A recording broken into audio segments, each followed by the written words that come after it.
Hey everyone, and welcome back. We're doing a deep dive today into the world of personal finance. Okay. And we're going to be looking at this book that kind of lays out a plan to reach financial freedom. All right. So we're going to be unpacking some of the key strategies. Sounds good. And I'm particularly intrigued by this idea of your number. Oh, Have you heard about this? Yeah. Like, your number is the key to, like, unlocking this life where you don't have to worry about money anymore. Right. So I'm really interested to kind of dig into that. Yeah, this book is fascinating in how it reframes how we think about financial freedom. Mm-hmm. It's not just about like having this massive bank account. Right. It's more about generating enough passive income from your investments to cover all your living expenses. Oh, that's like the dream. It is the ultimate dream. Yeah, but how do we even, like, I mean, just thinking about, like, Right. how much money I would need to make that happen Yeah. seems kind of overwhelming. Well, the book starts out with, talking about knowing your starting point. Mm. Like when you set out on a road trip, Right. you need to know where you're at Yeah. to figure out the best route to get to your destination. Okay. So in this case, our starting point is understanding our net worth. Okay, net worth. I've heard that term thrown around a lot. Honestly, I'm not sure I fully grasp it. Okay. It's got to be more than just, like, checking my bank balance, right? You're right. It's much more comprehensive. Okay. It's really a snapshot of your overall financial health at this point in time. Got it. So you calculate it by taking all your assets, Okay. which are things you own that have value. Mm-hmm. So that could be your savings, Okay. your investments, Uh-huh. your house if you own it, Okay. and you subtract your liabilities from that, Okay. which are basically any debts you have. Right. So loans or credit card balances. So it's like a tug of war Yeah, between what I own and what I owe. exactly. Okay. And by looking at our net worth, we can see which side is winning. I like that visual. Yeah. Okay, so we can see who's winning the tug of war. Exactly. But how does that tie back to this ultimate goal of financial freedom? Well, think of it this way. Your net worth is like the fuel Okay. for your journey to financial freedom. Right. The higher your net worth, the more resources you have available to invest Mm-hmm. and generate passive income. Okay. It's a direct path to reaching that point where your investments are covering all your expenses. So the higher the net worth, the more I can invest and hopefully have those investments make enough money Exactly. to cover my expenses. Exactly. Okay. I'm starting to see the connection here. Good. So we calculate our net worth to understand our starting point. Yes. Then what? So then the book talks about tracking this number regularly, Regularly. even daily or weekly. Really? Yeah. I mean, that seems a bit excessive, doesn't it? You might be surprised by the impact of consistent monitoring. Okay. It's not about becoming obsessed with numbers. Okay. It's more about just developing awareness. Of your habits and your progress. Got it. It's kind of like if you were training for a marathon. Okay. You wouldn't just like run blindly without tracking your mileage or your pace. That's true. Yeah. You need to know Right. how you're doing Exactly. to make sure you're on track. And make adjustments as you go. So it's applying that same principle to my finances. Exactly. Right. By tracking our net worth regularly, we can see how like our daily decisions Uh-huh. impact our overall financial picture. Okay. Plus, there's a psychological benefit to it. Okay. Seeing those small wins accumulate over time Right. can be really motivating. So it can keep me going. Yeah. And keep you focused on those long-term goals. Okay. I like that positive reinforcement. Yeah. So we've talked about net worth, Right. but I'm kind of curious to go deeper into those two components, Okay. assets and liabilities. Sure. What are those? Well, the book has some really good examples. Okay. Think of assets as anything that puts money in your pocket. Yeah. So that could be your savings account, All right. stocks, bonds, Mm-hmm. real estate, Right. even a valuable collection you might have. So these are things that are working for me. Exactly. Okay. Got it. They're building wealth over time. All right. What about liabilities? Liabilities are anything that's taking money out of your pocket. Okay. Those financial obligations we all face. Right. Student loans, credit card debt, Mm-hmm. car loans, mortgages. Okay. So the things that are kind of like, Draining your resources. Yeah. And holding you back got it. from those financial goals. So it's a constant balancing act between accumulating the good and getting rid of or minimizing the bad. Yes, Just- exactly. Okay. And that's where net worth is so important. Right, Because it helps you see the big picture Okay. and understand the overall impact of all your financial decisions. So we're starting to piece together this foundation here. Yeah. We calculate net worth. Yeah. We're tracking it. Yes. Now we're understanding assets versus liabilities. Where do we go from here?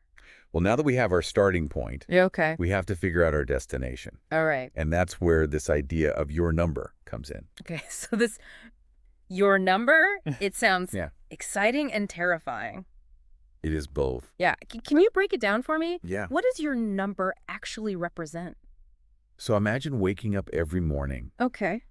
knowing you don't have to work Mhm. to cover your expenses. Okay.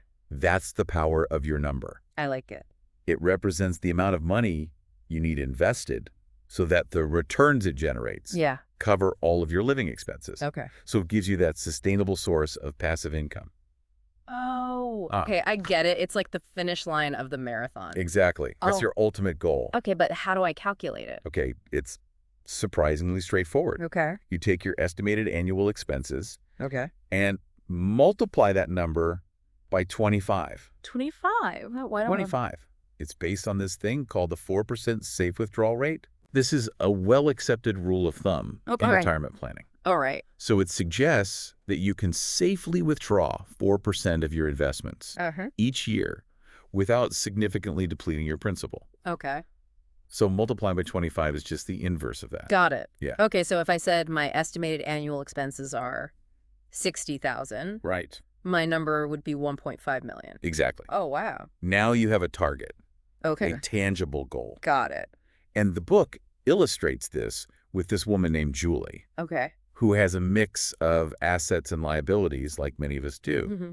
And she calculates her number. Uh-huh. And it helps her create a focused plan to achieve her own personal financial freedom. So we have our starting point with net worth. Yes, We have our destination with your number. exactly. What are the steps in between? That's where things get really interesting. Okay. This book challenges a lot of the conventional financial advice, Okay. and it lays out some unconventional strategies Oh. to accelerate your progress towards financial freedom. I'm really interested to hear about those. Yeah. But before we do, Yeah. let's take a quick break to process everything we've learned so far. Sounds good. And we'll be right back with more insights from this book on achieving financial freedom. All right. Welcome back, everyone. So before the break, we were talking about this concept of your number. Right. That magic amount of money we need to have invested to cover all of our living expenses. Yeah. And it's exciting. It's a little daunting, Sure. especially when I think about all those liabilities, Yeah. those debts that we talked about. Yeah. Do we need to be completely debt-free before we can even think about reaching our number? That's a really common question Okay. and a misconception that a lot of people have. Okay. This book takes a different approach. Okay. It says it's not always about eliminating all debt Okay. before you start investing. Okay. It's more about being strategic Right. and understanding the impact of different types of debt. Oh, okay. So it's not just like, are you in debt or not? It's like, what kind of debt are you in? Exactly. So I've always heard that being completely debt-free is like Right. the ultimate financial goal. Yeah. Why does this book suggest that it might be beneficial to invest even if I still have some debt? Well, it comes down to understanding this concept of good debt versus bad debt. Okay. I've heard about this. Yeah. Tell me more. So the book really encourages us to focus on eliminating what they call high-interest debt Okay. as quickly as possible. All right. Like what? Credit card balances, Okay. Credit cards. Got it. things like that. Yeah. Because those interest rates can just eat away at any gains you're making in the market. Yeah. It's like you're It's constant. a running up and down escalator. Yeah. You're constantly battling that interest. Exactly. Okay. So it's not just the amount of debt. It's the interest rate. Yes. Okay. Got it.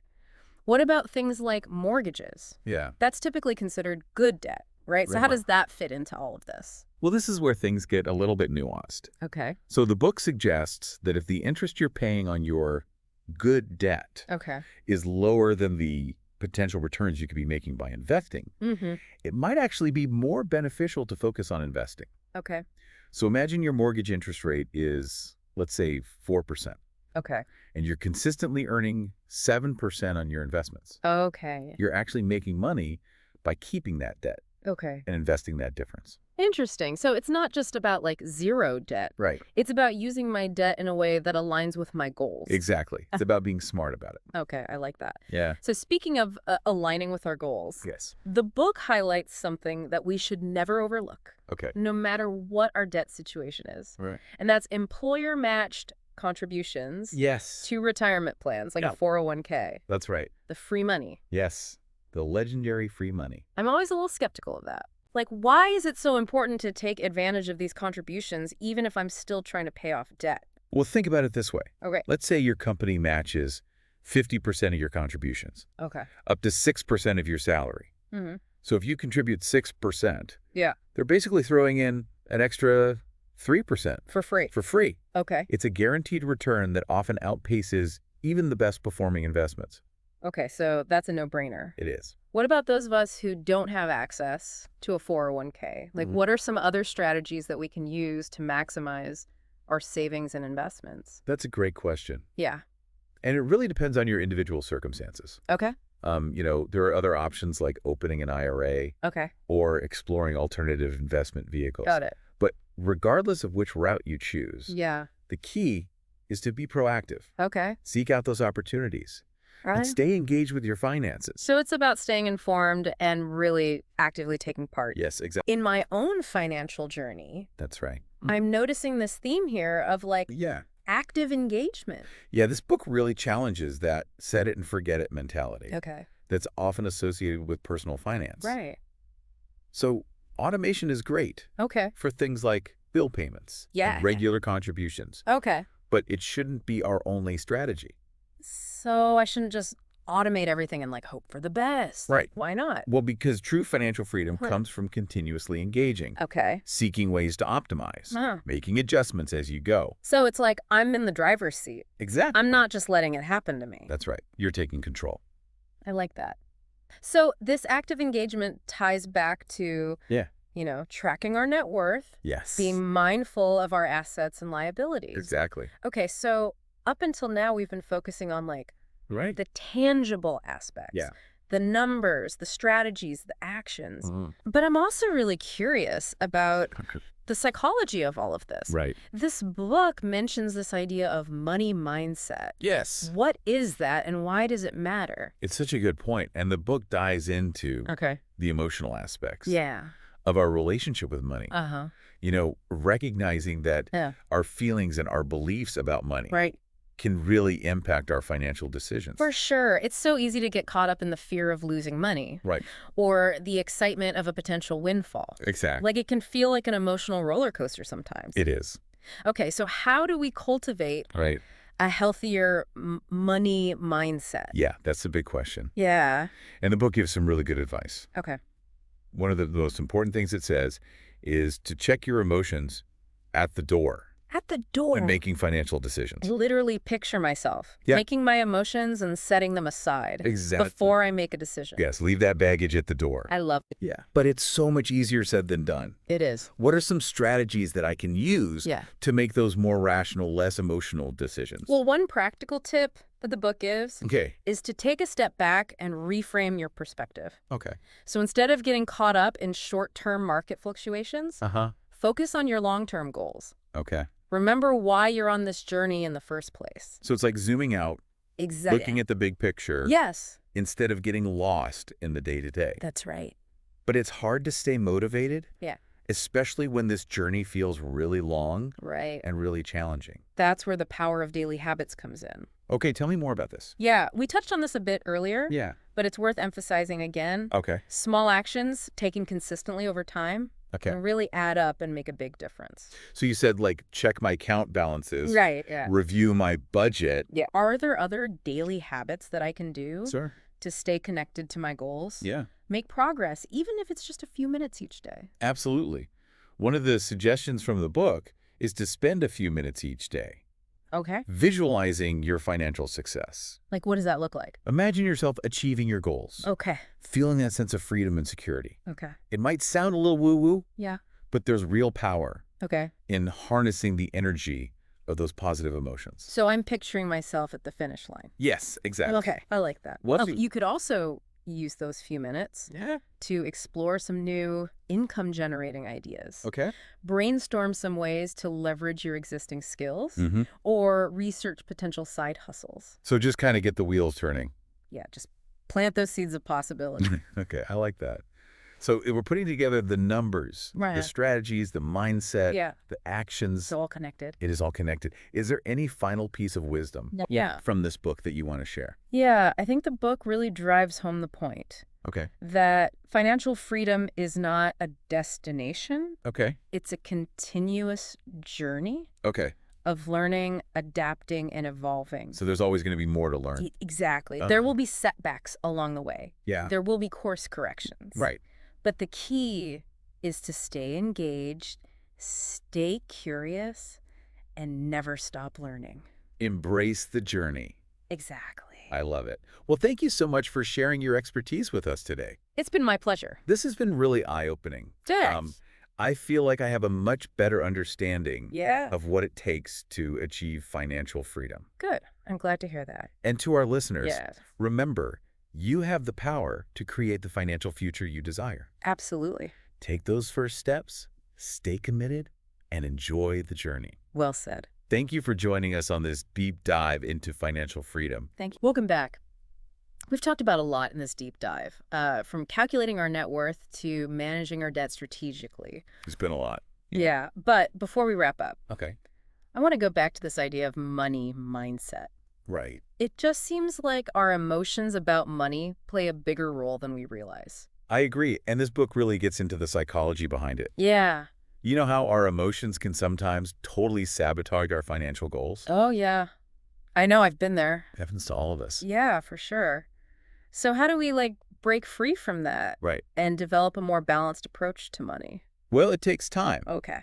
But the book has some really good advice. Okay. One of the best things I think it says is to check your emotions at the door when you're making decisions about money.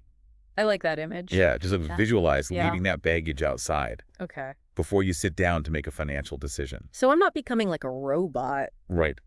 but I'm just trying to see things clearly. But there are times when things feel so emotional. Sure. Like my gut is telling me to do one thing, Right. but logically, I know it's probably not the best choice. I think that's where it helps to really understand your why. Okay, my why. Like, why are you on this journey? Okay. What are you hoping to achieve? Yeah. What are those long-term goals? Exactly. When you connect with that purpose, Mm-hmm. it's a lot easier to ignore those gut reactions. So I need to stay focused on the big picture, Yes. not the short-term emotions. That's right. But sometimes it's hard to stay focused, Yeah. especially when it feels like it's going to take so long to So- reach my goals. Well, this is where daily habits come in. Okay, we talked about this before. We did. But why are they so important? Well, even those small actions Mhm. done consistently Yep. can make a huge difference in your financial well-being. So we talked about checking our account balances, Right, yeah. reviewing our budget.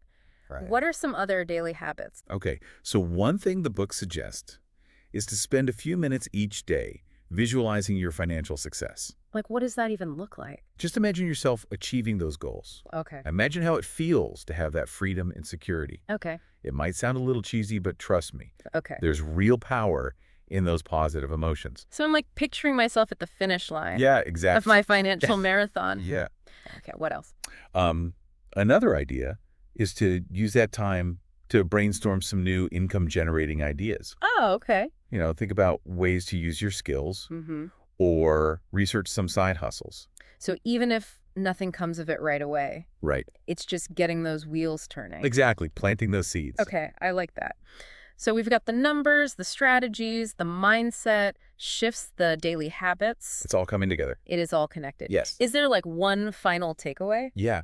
I think the most important thing to remember is that financial freedom isn't a destination. Okay. It's a journey. Oh, okay. It's a constant process Okay. of learning and adapting and growing. So there will be setbacks, Yes. of course. There will be detours. Right. But the key is to just keep going, Keep learning. keep learning. I love that. Well, thank you so much for sharing your expertise with us. It's been my pleasure. This deep dive has been so helpful. Good. I'm glad. And to our listeners out there, remember, you have the power to create the financial future you want. I do. So take that first step, stay committed, and enjoy the journey. Couldn't have said it better myself.